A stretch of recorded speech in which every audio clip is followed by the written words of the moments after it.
guys, lately I haven't been posting as much. If that happens, that just means I'm either busy or I have no ideas for a video this time, so don't worry about that. Undertale is in its 5th year anniversary, and it's really hard to believe it's been so long. It was released in September 15, 2015. Toby Fox never imagined Undertale would get so popular, and it really threw him off guard how popular it got. In his own words, he can't see Undertale being a mainstream thing. That's why you're not going to find merch of it in places like Hot Topic or Spencer's. Now, if you do want official Undertale merch, you have to go to Fandom, where it's dedicated to indie games like Undertale, Hollow Knight, and many other titles. The game has a really good soundtrack, the story is interesting, there's a lot of lovable characters, a lot of memorable moments, and the mechanics of the game are really clever. I love games that act depending on your own choices. I adore that kind of stuff because it really impacts the player. Many even think it even needs a movie, but it depends on how it's done, if you ask me. Like,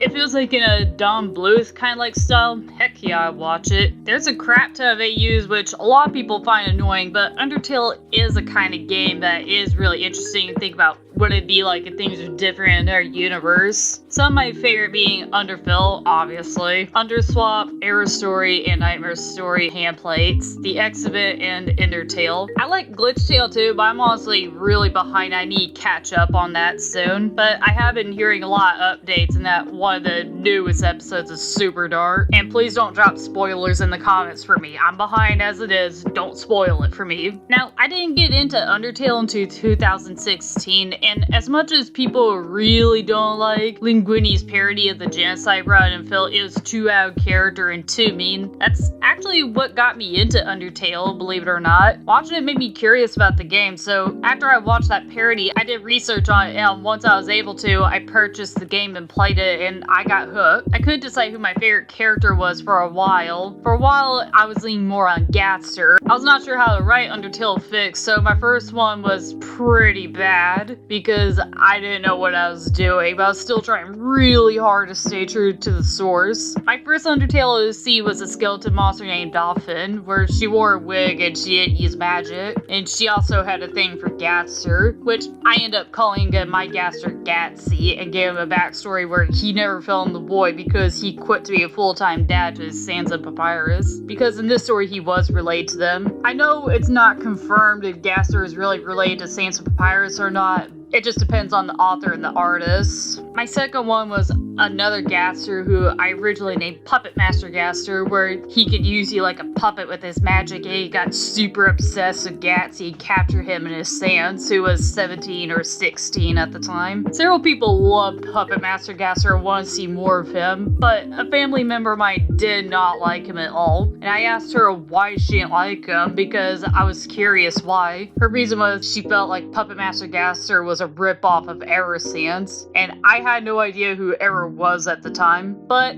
to fix that and make him more original, I decided maybe he had like a split personality. So I made Nico, who I made the original version of Puppet Master Gatster. They share in the same body but being different people. I eventually just got rid of the name Puppet Master Gatster and just changed it to E-Nico, which is short for Evil Nico, him not having his own name. I still use him sometimes, but not as much as I used to, only because not much ideas for him. Now, the character of mine that you all know of, who is the face of my channel and the accounts, Chai, she was just originally a joke to make fun of myself. She was not a serious character at first, but I got attached to her, and I've been using her since 2017. She's had several changes throughout the years. When I first made her, she had long brown hair, her soul color was a light blue. The first change I made to her, her pajama pants went from purple with snowflakes to red plaid. Then I cut her hair.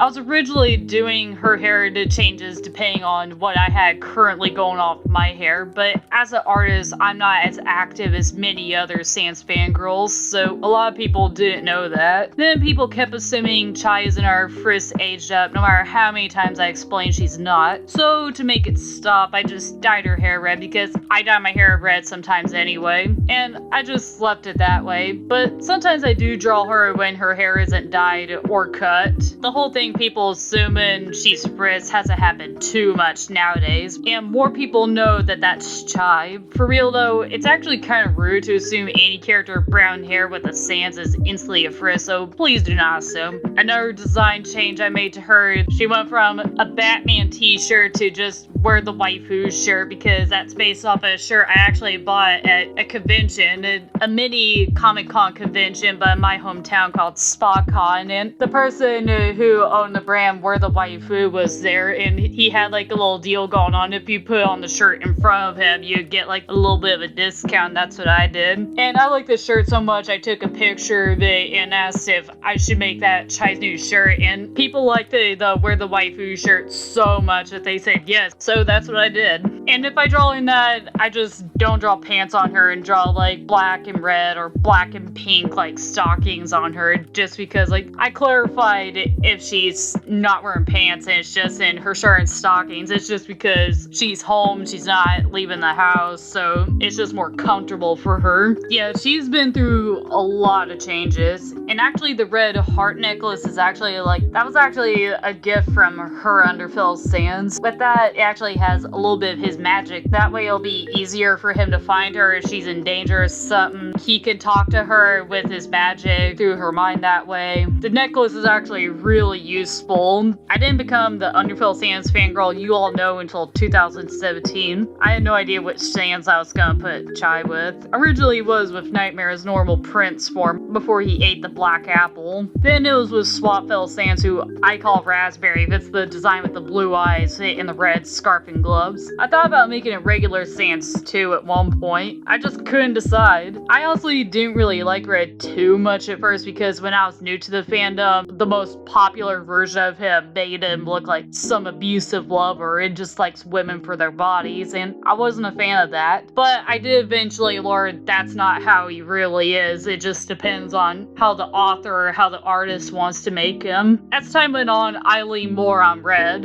and I'm still a proud fangirl of Undertale Sans. And lately it's been both Red and Nightmare Sans, which we jokingly like to call Newtmare Sans. And Undertale's really left an impact on me. My art is still weird and has problems, but it has made a lot of improvement from what it used to be. My writing skills got decently better. I met a lot of good people. I'm just too chicken crap to really talk to them too much because I don't want to come off annoying. A lot of people love my channel, has an Undertale vibe, and I actually used to do Undertale comic dubs, but I'm not very good at it, so I don't do those anymore. Yeah, I really love and appreciate Undertale. It's a really great game. It has so much heart put into it, even though I'm not ever playing the genocide run because I want to keep my game on the true pacifist end. I will watch other people do it. I'm just not going to do it on mine because I want things left in the good ending. A lot of people do find annoying that Sans became the most popular character, but Sans is a very relatable character. That's what happens if a character is successful. I get there are other characters and being annoyed with certain characters getting all the attention. Believe me, I know how that is. As long as you show your love and support for the character without being toxic and forcing it down throats, and there is nothing wrong with fanning over what people call overrated characters. Now, other than Sans, my favorite characters are Papyrus, Muffet, Asgore, and Gaster. My boyfriend's favorite is Papyrus, and one of my siblings' favorite is Flowey. With all that being said, happy 5th anniversary, Undertale, and thank you so much, Toby Fox. I also can't wait for Deltarune to be finished so I can get my own copy of that too. Thank you for watching. I'll see you in the next one.